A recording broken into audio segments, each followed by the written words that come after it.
What to do when you're new dari Keith Rowling. Kita pasti dalam momen-momen tertentu pernah namanya menjadi anak baru atau newbie. Terkadang saat berganti pekerjaan, terus mungkin tempat tinggalnya juga ganti, terus ketika kita mendaftar di suatu kelas atau kursus tertentu dan lain-lain. Tapi bagaimanapun juga, mau kita udah sering berganti pekerjaan gitu atau berada di tempat-tempat baru, tapi kebanyakan dari kita pasti akan tetap merasakan gelisah saat pertama kali mencoba hal baru tersebut. Berdasarkan ahli dari child development atau perkembangan anak, kita itu biasanya menemukan ketakutan untuk bertemu dengan orang asing ketika kita berada di usia 6 bulan. Hal ini juga dipengaruhi dari faktor-faktor seperti guru ataupun orang tua yang terus-menerus mengingatkan kita bahwa anak-anak itu jangan asal ngomong dengan orang.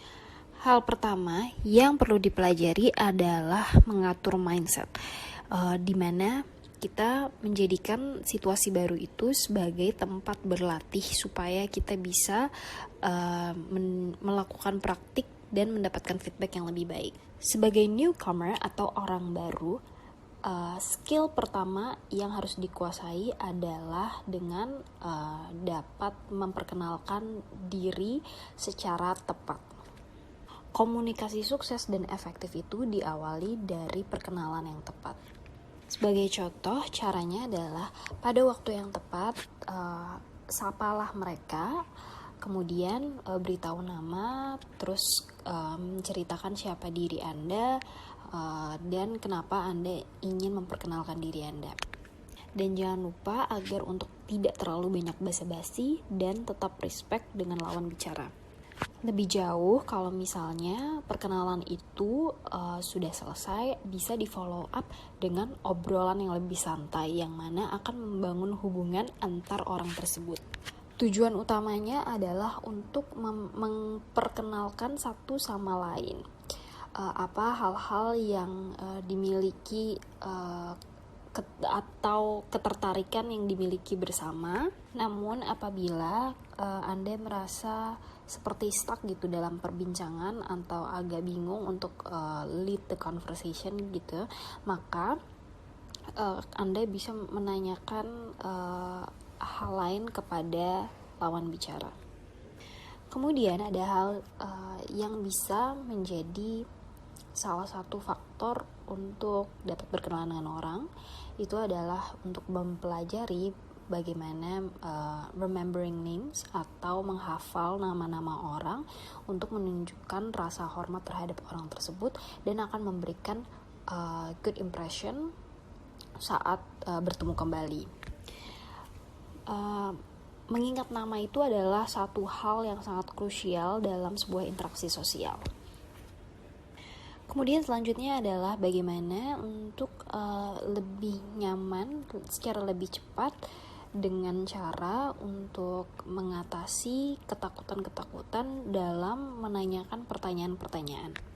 Ketika menjadi orang baru, kadang-kadang kita membutuhkan informasi-informasi serta saran dari orang lain. Tapi masalahnya kadang-kadang waktu-waktu tersebut tidak pas untuk menanyakan pertanyaan-pertanyaan. Kenapa? Kadang-kadang ketika menanyakan sesuatu pertanyaan, kadang-kadang tuh juga kita merasakan yang namanya ketakutan secara irasional. Kadang-kadang tuh kita takut menanyakan hal-hal tertentu karena takut kita dianggap nggak kompeten. Padahal sebenarnya orang lain itu sangat mengapresiasikan jika kamu menanyakan sesuatu dan mendekati dirinya untuk belajar gitu. Karena dengan seperti itu orang lain yang diajak ngomong merasa bahwa tentunya mereka punya skill yang lebih baik dari kamu, sehingga di situ juga bisa menjadi tempat untuk saling berbagi satu sama lain. Dan yang terakhir, senjata utama yang paling penting ketika kalian ingin menanyakan pertanyaan yang baru adalah sebutkan saja bahwa kamu adalah orang baru.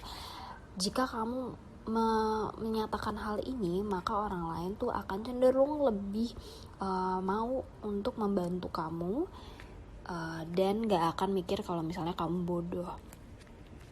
Dan akan dimaklumi kalau misalnya dalam melakukannya itu masih ada kesalahan-kesalahan kecil.